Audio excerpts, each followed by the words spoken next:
Iran ಮಣ್ಣಲ್ಲಿ ಮಲಗಿದ್ದು ಅಯಾತೊಲ್ಲಾ Ali Khamenei ಇವತ್ತು ಇರಾನ್ನ ಮಶಾದ್ ನಗರದಲ್ಲಿ ನಡೆದಿದ್ದು ಖಮೇನಿಯ ಅಂತ್ಯಕ್ರಿಯೆ. ಮಶಾದ್ ನಗರದಲ್ಲಿರುವ ಅತ್ಯಂತ ಗೌರವಾನ್ವಿತ ಪೂಜಾ ಸ್ಥಳ ಅಂತ ಪರಿಗಣಿಸಲಾಗುತ್ತೆ. ಇಮಾಮ್ ರೆಜಾ ದೇಗುಲದಲ್ಲಿ ಖಮೇನಿ ಸಮಾಧಿ ಮಾಡಲಾಗಿದೆ.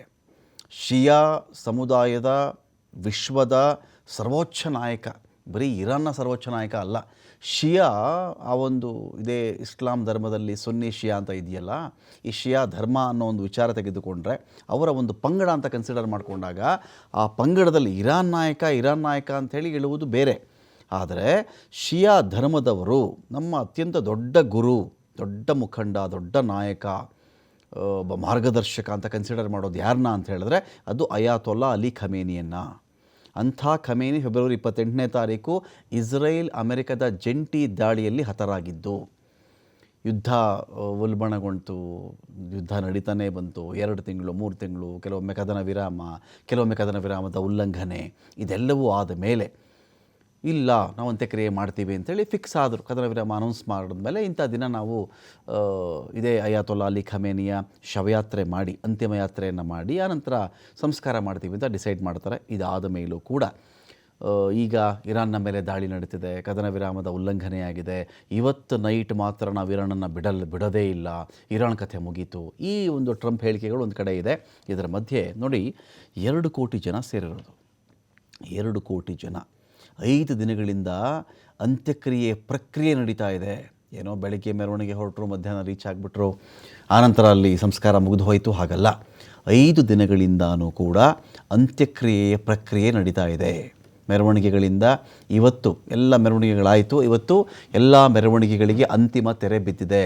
ಇದು ಆಧುನಿಕ ಜಗತ್ತು ಕಂಡಂತಹ ಬೃಹತ್ ಮತ್ತು ಸುದೀರ್ಘ ಅಂತ್ಯಕ್ರಿಯೆ. ಇದು ನೆನಪಲ್ಲಿಟ್ಕೊಳ್ಳಿ. ಆಧುನಿಕ ಜಗತ್ತು ಇಂತಹ ಅಂತ್ಯಕ್ರಿಯೆಯನ್ನು, ಇಷ್ಟು ದೊಡ್ಡ ಸುದೀರ್ಘ ದೊಡ್ಡ ಬಹಳಷ್ಟು ಜನ ಸೇರಿದಂತಹ ಇನ್ನೊಂದು ಅಂತ್ಯಕ್ರಿಯೆಯನ್ನು ನೋಡಿರಲಾರರು. ಅಂಥ ಇತಿಹಾಸದಲ್ಲಿ ದಾಖಲಾಗಿರುವಂಥ ಸುದೀರ್ಘ ಅಂತ್ಯಕ್ರಿಯೆ ಇದು. ಇರಾನ್ಗೆ ಎಷ್ಟೋ ಜನ ಹಿಂದೆ ಕೂಡ ಮುಖ್ಯಸ್ಥರಾಗಿದ್ದಾರೆ, ಅದೆಲ್ಲ ಆಳಿದ್ದಾರೆ, ಅವರೂ ತೀರ್ಕೊಂಡಿದ್ದಾರೆ, ಅಗಲಿದ್ದಾರೆ. ಆದರೆ ಶಿಯಾ ಅನ್ನೋ ಪಂಗಡ ಬಂದಾಗ ಅವರ ಅತಿ ದೊಡ್ಡ ಲೀಡರ್ ಅಂಥೇಳಿ ಅಯಾತೊಲ್ಲಾ ಅಲಿ ಖಮೇನಿನ ಗುರುತಿಸಿ ಗೌರವಿಸಿ ಆ ವ್ಯಕ್ತಿಗೆ ಇದೋ ಅಂತಿಮ ವಿದಾಯ ಅಂಥೇಳಿ ಬೀಳ್ಕೊಟ್ಟಿರ್ತಕ್ಕಂಥ ಬೆಳವಣಿಗೆ ಇದು. 2 ಕೋಟಿ ಜನ.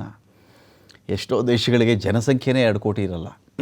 ಒಂದು ಆಸ್ಟ್ರೇಲಿಯಾನೇ ಬಂದಿತ್ತು ಅಂದ್ಕೊಂಬಿಡಿ. ಅಲ್ಲಿ ಫಾರ್ ಎಕ್ಸಾಂಪಲ್ಗೆ ಇಡೀ ಆಸ್ಟ್ರೇಲಿಯಾ ಜನಸಂಖ್ಯೆ ಬಂದು ಎಷ್ಟಾಗಬಹುದೋ ಅಷ್ಟು ಜನ ಅಯಾತೊಲ್ಲಾ ಅಲಿ ಖಮೇನಿಯ ಅಂತ್ಯಕ್ರಿಯೆಯಲ್ಲಿ ಭಾಗಿಯಾಗಿದ್ದರು ಅಂತ ತಾವು ಭಾವಿಸಬಹುದು. ಸೊ ಕೆಲವು ವರ್ಷಗಳಿಂದ 1,40,00,000 ಆಯಿತು, 2 ಕೋಟಿ ಆ ಕಡೆ ಈ ಕಡೆ ಇರಲಿ. ಒಂದೇ ದಿನ 90 ಲಕ್ಷ ಜನ ನೋಡ್ಕೊಂಡು ಹೋಗಿದ್ದರು. ಒಂದು ಇಡೀ ಆಸ್ಟ್ರೇಲಿಯಾದ ಜನಸಂಖ್ಯೆ ಬಂದು ನೋಡ್ಕೊಂಡು ಹೋದರೆ ಎಷ್ಟು ಜನನೋ ಅಷ್ಟು ಜನ ಬಂದು ಅಯಾತೊಲ್ಲಾ ಅಲಿ ಖಮೇನೈ ಇವರ ಅಂತ್ಯಕ್ರಿಯೆಯನ್ನು ನೋಡಿಕೊಂಡು ಹೋಗಿದ್ದಾರೆ. ಅಂದರೆ ಆ ಮನುಷ್ಯನಿಗೆ ಅಷ್ಟು ಗೌರವವನ್ನು ಶಿಯಾ ಪಂಗಡದವರು, ಒಂದಷ್ಟು ನಾಯಕರುಗಳು ಸಲ್ಲಿಸ್ತಾ ಇದ್ದರು. ಬರೀ ಜನ ಬಂದಿದ್ರ ಇಲ್ಲ, ದೇಶ ವಿದೇಶಗಳ ಗಣ್ಯರಿಗೆ ಆಹ್ವಾನ ಇತ್ತು, ಭಾರತಕ್ಕೂ ಆಹ್ವಾನ ಇತ್ತು, ನಮ್ಮ ಭಾರತದಿಂದನೂ ಆಹ್ವಾನ ಇತ್ತು. ಇದಕ್ಕೆ ಭಾರತದಿಂದನೂ ಅನೇಕ ನಾಯಕರು ಹೋಗಿದ್ದಾರೆ. ಯಾಕೆಂದರೆ ಭಾರತದಲ್ಲಿ ಅವರು ಆಹ್ವಾನ ಕೊಟ್ಟಿದ್ರು, ಅದಕ್ಕೆ ಬನ್ನಿ ಇದರಲ್ಲಿ ಪಾಲ್ಗೊಳ್ಳಿ ಅಂಥೇಳಿ. ಭಾರತದಲ್ಲೂ ಅನೇಕರು ಹೋಗಿದ್ದಾರೆ, ಧಾರ್ಮಿಕ ಮುಖಂಡರುಗಳು ಹೋಗಿದ್ದಾರೆ, ರಾಜಕೀಯ ಲೀಡರ್ಗಳು ಕೂಡ ಹೋಗಿದ್ದಾರೆ. ಇಂಥ ದೇಶದಿಂದ ಹೋಗಿಲ್ಲ ಅಂತ ಹೇಳುವಂತಿಲ್ಲ. ಅನೇಕ ದೇಶಗಳ ಜನ ಈ ಅಯಾತೊಲ್ಲಾ ಅಲಿ ಖಮೇನಿಯ ಅಂತ್ಯಕ್ರಿಯೆಗೆ ಸಾಕ್ಷಿಯಾಗಿದ್ದಾರೆ. ಇತಿಹಾಸದಲ್ಲಿ ದಾಖಲಾಗಿರುವ ಸುದೀರ್ಘ ಅಂತ್ಯಕ್ರಿಯೆ ಪ್ರಕ್ರಿಯೆ ಇದು. ಖಮೇನಿ ಅಂತ್ಯಕ್ರಿಯೆಯಲ್ಲಿ ಇರಾಕ್ನ ಲಕ್ಷಾಂತರ ಜನ ಭಾಗಿಯಾಗಿದ್ದಾರೆ. ಇರಾಕ್ ನೆಲೆಗಳನ್ನು ಬಳಸ್ಕೊಂಡೇ ಇರಾನ್ ಮೇಲೆ ದಾಳಿ ಮಾಡಿರೋದು ಬೇರೆ, ಇರಾಕ್ನ ಜನ ಖಮೇನಿ ಅಂತ್ಯಕ್ರಿಯೆಯಲ್ಲಿ ಪಾಲ್ಗೊಳ್ಳುವುದು ಬೇರೆ. ಭಾರತ ಸೇರಿ ಜಗತ್ತಿನ ಪ್ರಮುಖ ದೇಶಗಳ ಅಧಿಕೃತ ನಿಯೋಗಗಳು ಕೂಡ ಇದರಲ್ಲಿ ಭಾಗಿಯಾಗಿವೆ. 2 ಕೋಟಿ ಜನ ಇಲ್ಲಿ ಅಂತಿಮ ದರ್ಶನ ಪಡೆದುಕೊಂಡಿದ್ದು, ಇರಾನ್ ಸರ್ಕಾರದ ಮಾಹಿತಿ ಪ್ರಕಾರವೇ 2 ಕೋಟಿ ಜನ ಪಾಲ್ಗೊಂಡಿದ್ದಾರೆ ಇದರಲ್ಲಿ ಅಂಥೇಳಿ ಒಂದು ಅಧಿಕೃತ ಮಾಹಿತಿ.